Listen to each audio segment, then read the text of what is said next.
Bienvenidos. En este video abordaremos los principales métodos de evaluación y desempeño dentro de una organización. Antes de empezar, hay que reconocer que todas las empresas u organizaciones son diferentes y lo que hoy mostramos son los métodos tradicionales, pero puede haber otros que se adapten a las necesidades de cada organización. Para iniciar, empezaré definiendo qué es la evaluación y el desempeño. Tenemos dos definiciones.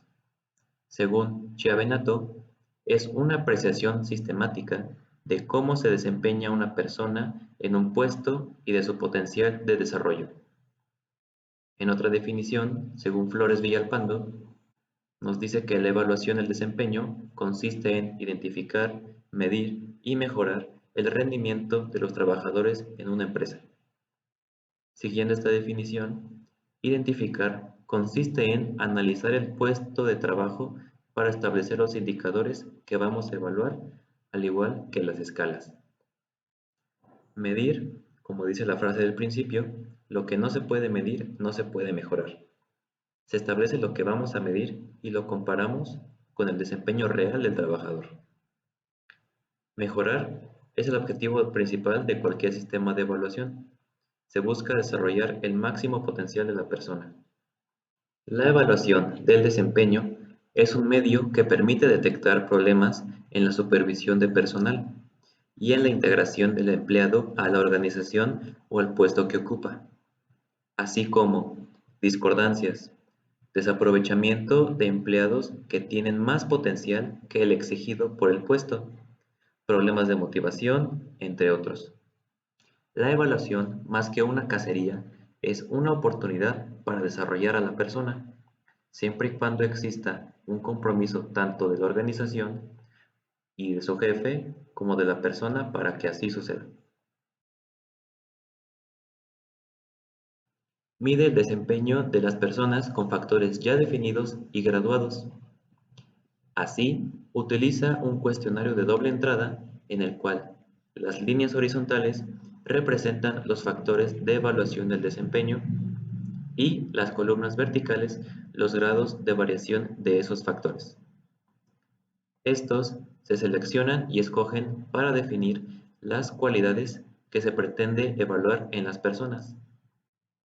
Cada factor se define mediante una descripción simple y objetiva. A continuación tenemos un ejemplo de escalas gráficas continuas. En estas escalas solo se definen los dos puntos extremos y la evaluación del desempeño se sitúa en un punto cualquiera de la línea que los une.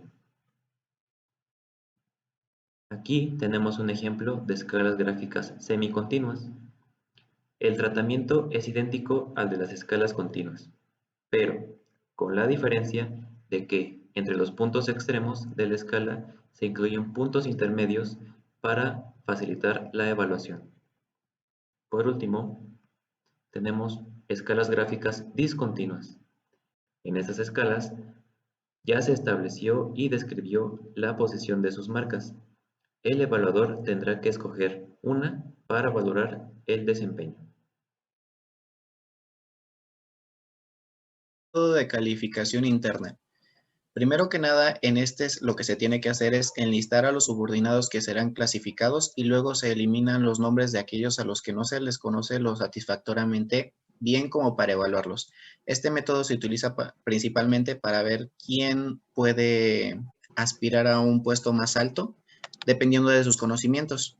Luego se les indica a quien logró la puntuación más alta, así como el que obtuvo la más baja, hasta calificarlos a todos. Es un tipo ranking en el cual en el listado el que tenga la calificación más alta estará más alto en la lista y el que tenga la calificación más baja estará más bajo en la lista. Un ejemplo para el cual se puede utilizar este método de calificación interna es cuando se quiere ascender a un puesto mayor a un personal de un área en específico.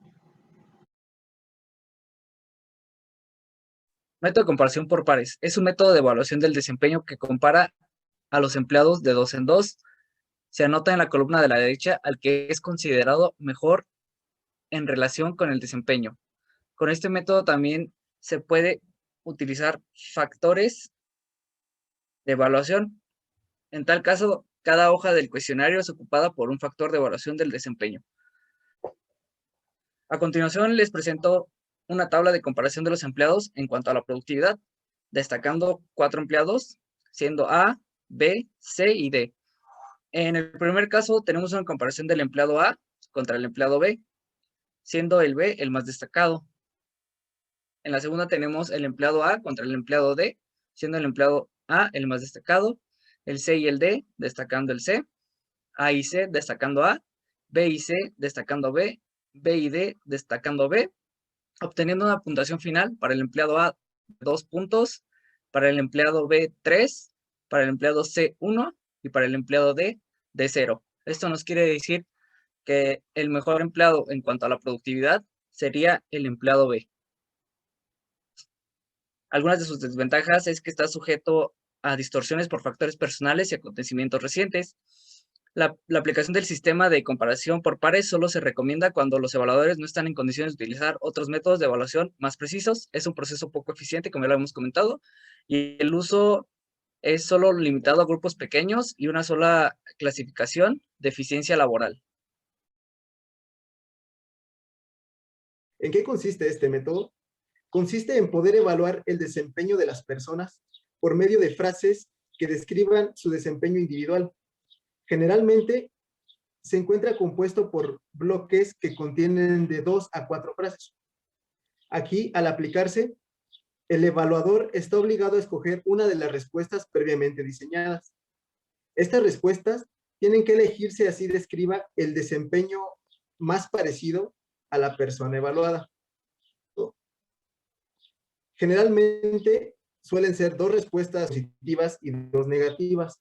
Sin embargo, también son conocidas y muy utilizadas aquellas que constan de solamente 2 respuestas, que se divide en la negativa o la positiva. Como una ventaja de este método es que no necesita de preparación previa, ya que simplemente se necesitan las respuestas y el conocimiento del evaluador. Generalmente este tipo de pruebas proporciona resultados confiables y exentos de subjetividad. Sin embargo, en cuanto a sus desventajas, se encuentra que el diseño tiene que ser planeado cuidadosamente para que arroje resultados confiables. Otra desventaja es que discrimina los resultados. Con esto nos referimos a que se divide en bueno o en malo. En este ejemplo, se muestran al inicio los datos de la persona que va a ser evaluada. Desde su nombre, el puesto de edad, estos datos pueden variar, sin embargo, estos son los más utilizados. A continuación, se le dan las instrucciones que se deberán de seguir para poder realizar la evaluación correctamente. Aquí se pueden encontrar y se pueden observar las frases de desempeño, las cuales pueden variar. En este caso, son 2 bloques con 4 frases cada uno. Y tiene 2 respuestas posibles, la positiva y la negativa. Esto será respondido a criterio del evaluador. Se trata de una técnica que permite al supervisor inmediato observar y registrar los hechos excepcionalmente positivos y los hechos excepcionalmente negativos del desempeño de los subordinados. Estas excepciones positivas deben de ser destacadas y empleadas con una mayor frecuencia. En cambio, las negativas deben de ser corregidas inmediatamente.